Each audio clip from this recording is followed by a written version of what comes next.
साम्राज्य न्यूज, सामान्यांचा असामान्य आवाज। ऑटो रिक्षाची वयोमर्यादेत वाढ करण्याचा परिवहन प्राधिकरणाचा निर्णय।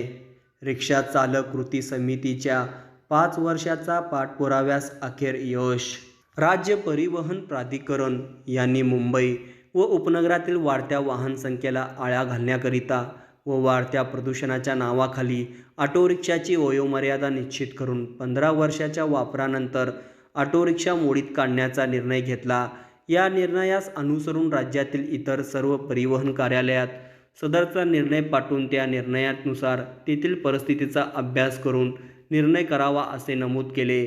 या परिपत्रकाचा आधार घेत सोलापूर जिल्हा प्राधिकरण यांनी सोलापूर शहरातील भौगोलिक आर्थिक परिस्थितीचा सरासर विचार न करता सोलापूर परिवहन कार्यालयाअंतर्गत येणाऱ्या ऑटो रिक्षाची वयोमर्यादा 15 वर्ष निश्चित करून त्या मुदतीनंतर वाहन मोडीत काढण्याचे निर्देशित केले। त्यानुसार अनेक चांगल्या सुस्थितीतील ऑटो रिक्षा नाईलाजास्तव मोडीत काढावे लागले।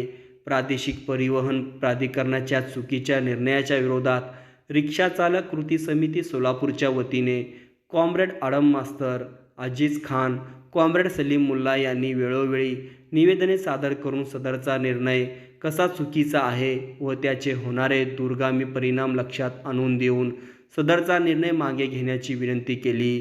सोलापूर शहराची भौगोलिक स्थिती पाहता 16 किलोमीटर परिक्षेत्रात चालणारे ऑटो रिक्षा वाहन हे 15 वर्षापेक्षा अधिक काळ सुस्थितीत चालू शकते। नवीन ऑटो रिक्षा खरेदीसाठी जवळपास 3 ते 3.25 लाख रुपये आवश्यक असून रिक्षा चालक रिक्षा खरेदी करीत विविध वित्तीय संस्थांकडून कर्जरूपी भांडवल उभे करून त्यातून ऑटो रिक्षा खरेदी करतात। खरेदीसाठी घेतलेल्या हप्त्यापोटी दरमहा ठराविक रक्कम व्याजासहित वित्तीय संस्थांना द्यावी लागते व त्याचा कालावधी 3 ते 4 वर्ष इतका आहे। रिक्षाचा दैनंदिन खर्च, रिक्षाचा परवानगापोटीचा वार्षिक खर्च व भांडवलाची तूट लक्षात घेता 15 वर्षात गुंतवलेल्या भांडवलाचा परतावा मिळणेही अशक्य होते।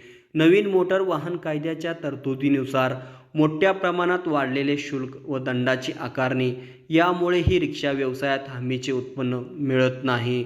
पुणे प्रादेशिक परिवहन कार्यालयाचे त्यांच्या कार्यक्षेत्रातील ऑटो रिक्षाची वयोमर्यादा त्यांच्या अधिकारात 25 वर्ष केली असल्याने त्यानुसार सोलापूर परिवहन कार्यालयाने ऑटो रिक्षा वयोमर्यादेत वाढ करावी अशी मागणी सातत्याने रिक्षा चालक कृती समितीने परिवहन कार्यालयाकडे केली।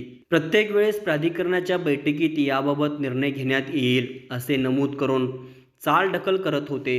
10 जानेवारी 2024 रोजी सोलापूर परिवहन कार्यालयाच्या परिवहन अधिकारी अर्चना गायकवाड यांनी रिक्षा संघटनेची बैठक आयोजित केली असता सदर बैठकीस रिक्षा चालक कृती समिती सोलापूरने आपल्या तोंडाला काळ्या पट्ट्या बांधून बैठकीत मौन धारण करत परिवहन कार्यालयाच्या चालढकल वृत्तीचा निषेध केला।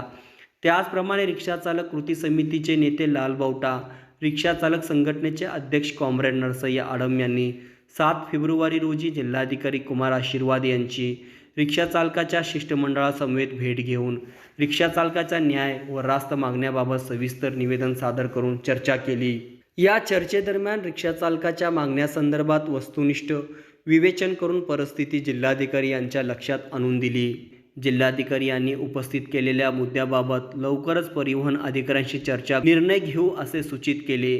त्यानुसार 13 फेब्रुवारी रोजी जिल्हाधिकारी कार्यालय येथे आयोजित जिल्हा परिवहन प्राधिकरणाच्या बैठकीत ऑटो रिक्षाची वयोमर्यादा वाढविणे व सोलापूर शहरातील ऑटो रिक्षाकरिता रिक्षा थांब्याची निर्मिती करणे याबाबत चर्चा होऊन रिक्षाची वयोमर्यादा वाढविण्याचा व अनेक नवीन रिक्षा थांबे मंजूर करण्याचा प्राधिकरणाने निर्णय घेतला आहे।